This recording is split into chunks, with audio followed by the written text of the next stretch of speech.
يا معشر الجن والإنس إن استطعتم أن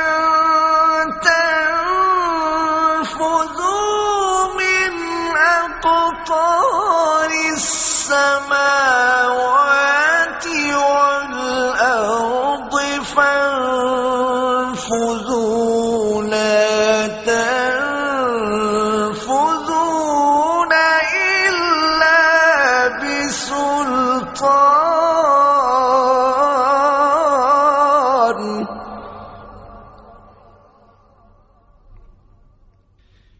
فبأي آلاء ربكما تكذبان